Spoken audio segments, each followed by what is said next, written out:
তোমরা সবাই? আশা করছি তোমরা সবাই খুব ভালো আছো, আমিও খুব ভালো আছি। আজকের ব্লগটা আমার জন্য খুব স্পেশাল, কারণ আজকে আমার বার্থডে। আজকের পুরো দিনটা আমি কি করে কাটালাম, কি করলাম, সমস্ত কিছু এই ব্লগে তোমাদের সাথে শেয়ার করবো। তো পুরো ব্লগটা দেখতে থাকো, আশা করছি তোমাদের দেখতে খুব ভালো লাগে। স্নান হয়ে গেছে, তো এখন আমি একটু ডেকোরেশন করবো। এদিকে আমি কিছু ওই ডেকোরেশনের আইটেম অর্ডার করেছি, তো দেখবো সেগুলো কেমন এসছে আর সেগুলো দিয়ে কি করে আমি একটা সুন্দর একটা ব্যাকড্রপ তৈরি করি, সেটাও কিন্তু তোমাদের সাথে এই ভিডিওতে শেয়ার করব। তো চলো তোমরা দেখতে থাকো। এটা হচ্ছে গিয়ে আমার বেডরুম।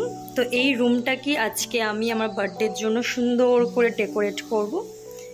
তো মেনলি আমার ইচ্ছে আছে এই ওয়ালটাকে ডেকোরেট করা, মানে এখানে আমি দাঁড়িয়ে কেক কাটবো আর এটা আমার পেছনের ব্যাকড্রপ হবে। এই ওয়ালটাকে আমি সাজাবো এখন। আর তার জন্য আমাকে ফার্স্টে করতে হবে এই দুটো সোফা সরাতে হবে। তো একটা সোফাকে আমার প্ল্যান আছে এই জায়গাটা এনে রাখবো, আর একটা সোফা যদি দেখি ওখানে এঁটে যায় তো ভালো, নয়তো অন্য একটা রুমে নিয়ে যাব। আর এই টেবিলটা যতক্ষণ কাজ করব একটু সরিয়ে নিতে হবে, তারপর আমি টেবিলটাকে এখানে এনেই রাখবো। তো আর এই দিকটা তো একটু বেলুন দিয়ে সাজাবো। সাজানোর পর তোমাদেরকে দেখাচ্ছি যে ফুল লুকটা কি আসছে আমার রুমের, আর কি করে সাজাচ্ছি, কি দিয়ে সাজাচ্ছি সেটাও তোমাদেরকে দেখাচ্ছি। তোমরা দেখতে থাকো। আবার ফার্স্টে আমি এখন এই বেডটাকে ঠিক করব, একটু বিছানা চাদরটা চেঞ্জ করব। এই দুটো চাদরের মধ্যে আমি খুব কনফিউজ ছিলাম যে কোন চাদরটা পাতলে বেশি সুন্দর লাগবে। তারপর আমি হোয়াইটটাকেই চুজ করি, আর পাতার পর দেখো কতটা সুন্দর লাগছে। আমাকে কিন্তু কমেন্ট করে জানিও ভালো লাগছে কিনা। বেডশিটের পর এবার কুশন কভারগুলো আমি চেঞ্জ করে নিলাম এক এক করে।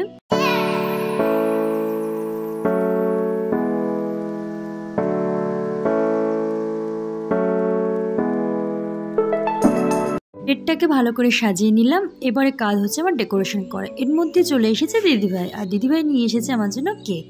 এরপর আমরা সবাই মিলে লেগে পড়েছি ডেকোরেশন করতে। ফার্স্ট কাজ ছিল এই বেলুনগুলো ফোলানো। এই মেশিনটা আমি কিনেছি মিশো থেকে, আর ডেকোরেশনের সমস্ত আইটেম কিন্তু আমি মিশো থেকে কিনেছি। তার উপর শর্টস আমি আপলোড করব। রান্নাঘরে গিয়ে দেখছি মা আমার জন্য দুপুরে লাঞ্চে অনেক কিছু বানিয়েছে। মাছ ছিল, মাটন ছিল, ডাল, পনির, আর একটা তরকারি, মিষ্টি, স্যালাড, অনেক কিছু দিয়ে মা আমাকে খেতে দিয়েছে।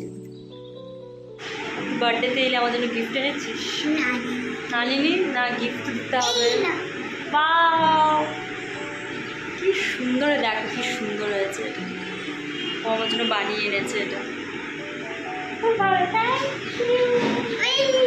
দুপুরে লাঞ্চ সেরে আমরা সবাই লেগে পড়েছি ডেকোরেশন করতে। আমরা কিন্তু ডেকোরেশনটা নিজেরাই করেছিলাম, কোনো রকম প্ল্যানার দিয়ে আমরা ডেকোরেশন করাইনি। আর ডেকোরেশনটা এত সুন্দর হয়েছিল, তোমরা দেখো, মনে হচ্ছিল যে কোনো একটা এক্সপেরিয়েন্সড প্ল্যানারকে দিয়ে আমরা করিয়েছি।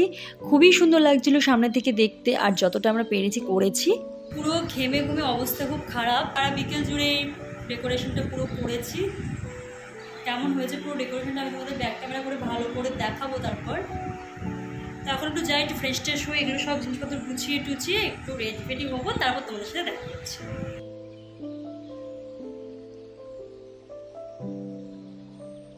আর এটা ছিল আমার বার্থডে লুক। আমাকে কেমন লাগছে সেটাও কিন্তু জানাতে ভুলো না। আমরা বাড়ির সবাই মিলেই বার্থডেটা সেলিব্রেট করেছি।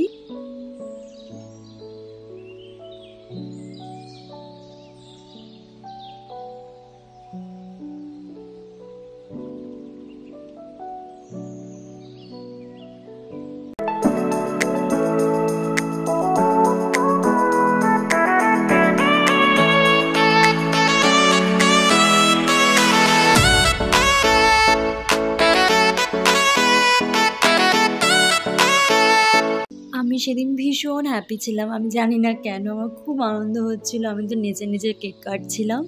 And finally I am now 25।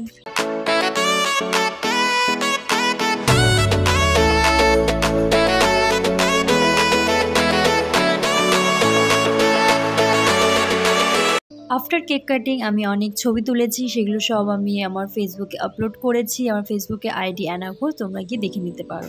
এরপর সবাই আবার রাতে ডিনার করতে বলি। রাতের ডিনারে ছিল ফ্রাইড রাইস, মাটন। তারপর দিদিভাই আর জিজুকে টাটা বাই বাই করে দিলাম, ওরা বাড়ি চলে যাচ্ছে। দিদিরা চলে গেছে, আমার বার্থডে সেলিব্রেশন কমপ্লিট। আমিও ড্রেসেস সব চেঞ্জ করে নিয়েছি, এখন জাস্ট মেকআপটা রিমুভ করবো আর শুয়ে পড়বো। এখন দেখো তোমরা, এখন 12টা কোথায় গেল ঘড়িটা, এই দেখো 12টা বাজে, তো খুব টায়ার্ড, তো এবার ঘুমাবো। তো এই ব্লগটাকে এখানে এন্ড করছি। কেমন লাগলো তোমাদের ব্লগটা অবশ্যই আমাকে কমেন্ট করে জানিও। টাটা।